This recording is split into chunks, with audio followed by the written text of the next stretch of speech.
Hi crafters, welcome to a quick little tutorial for doing our Fries Before Guys Valentine door hanger.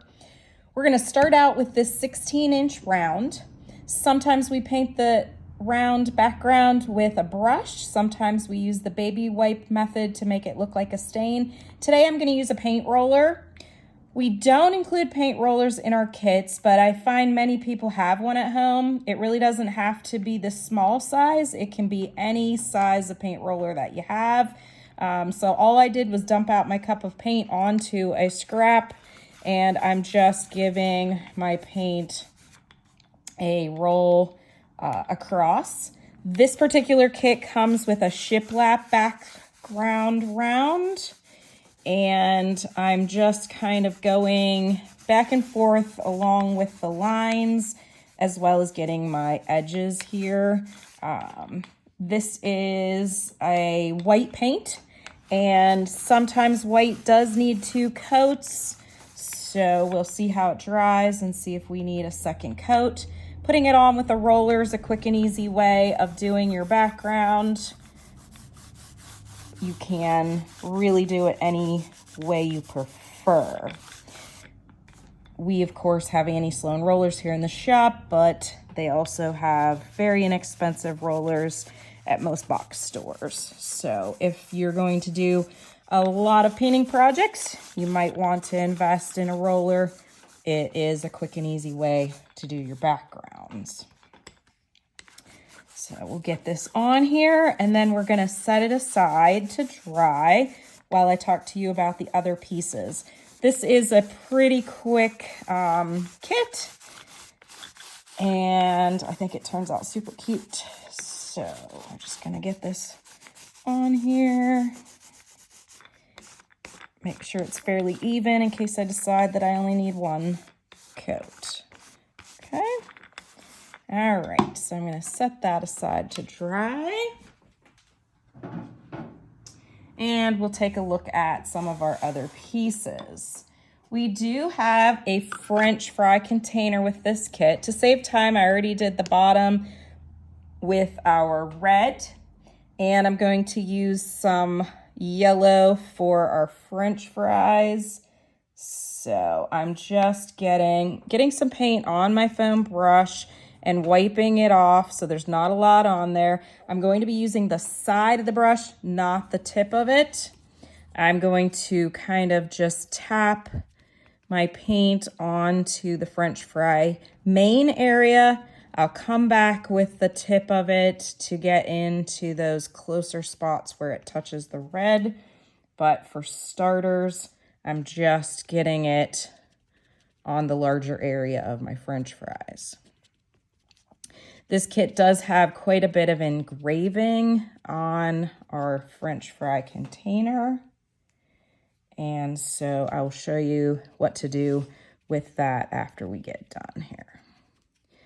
As always, we like to go up and down with our brush, or we also include the makeup wedges because it gives you another flat surface to use.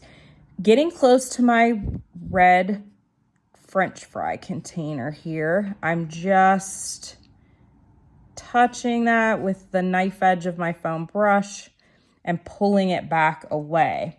Again, I'm wiping off the excess, so I really don't have a lot of paint on my foam brush, and I'm pulling back away from the red. Okay.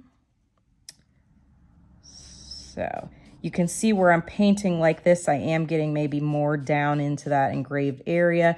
So I'll show you how we'll clean that up here later. The circle part is a little trickier, kind of using the corner of my brush.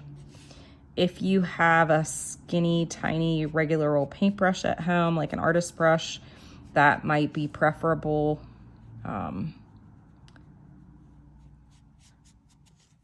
To use. Okay, just gonna get this other curved area. Kind of just pulling it back away from my red. Okay, so that is pretty well covered. I'm gonna tap a little bit, I had a little excess on the back of my brush. Get that all smoothed out. We don't wanna leave any puddles behind. That might take a while to dry. Give that a little bit and I'll show you how to clean it up. We also have a little heart that we painted with a combination of some red and white to make it pink.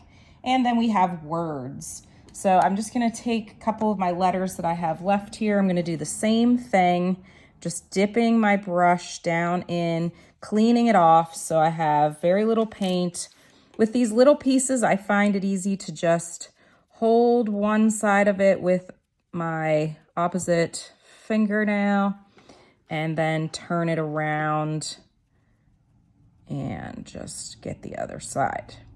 If you don't have fingernails that are long enough, you could hold it with a push pin or a plastic fork, or possibly even a vinyl remover if you have, if you do vinyl stencils and you have one of the little pickers.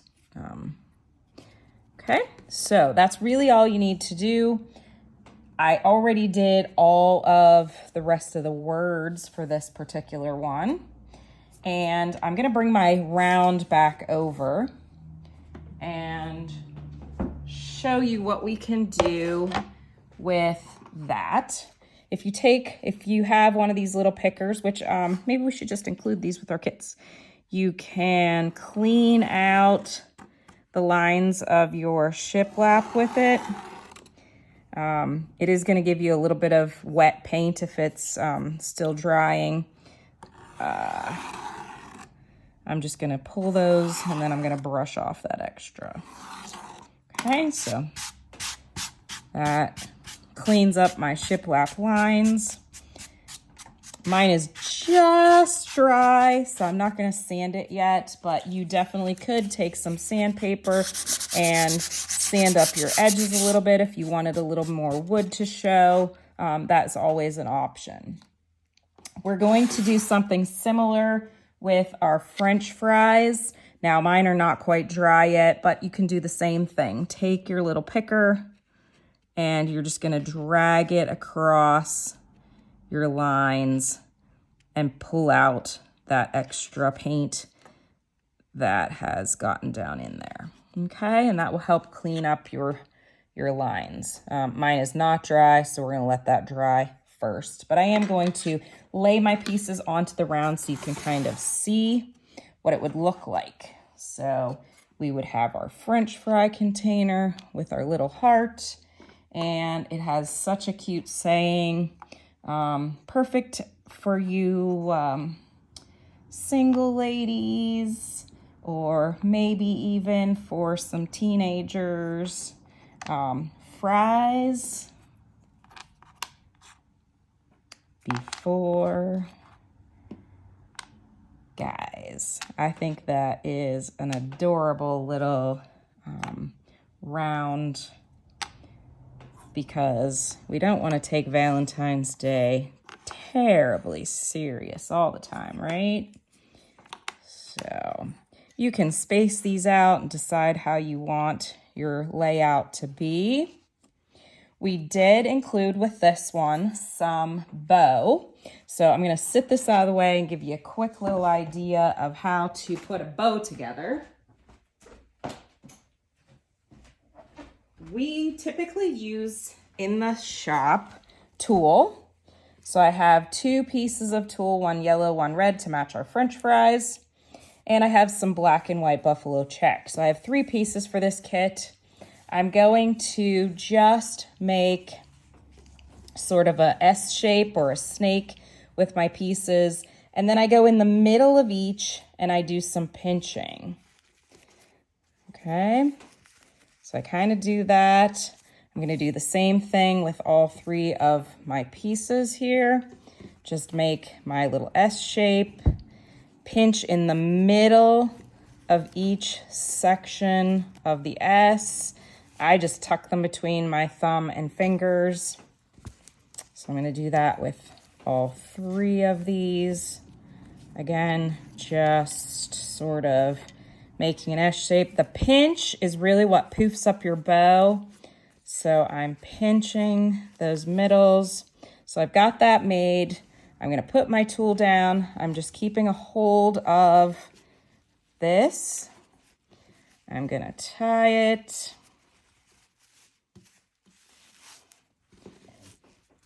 And then I can tie my tool into a bow, separate out my red and yellow pieces, and I can fluff up my black and white ribbon, okay? So this bow is very light. You can just super glue it on to your round and you're good to go. I'm gonna glue this after it's all dry. You do also get in your kit one of our hangers. If you're new to our kits, our hangers, well, yours will say handmade by me. When you flip it over onto the back, you have this nice big surface to put your super glue on a little bit more liberally than we do when we put our pieces on. When we do our pieces, we just put a couple drops on the back of everything. We don't put too much glue. We don't want it to squish out. You can put a little extra on the back of this.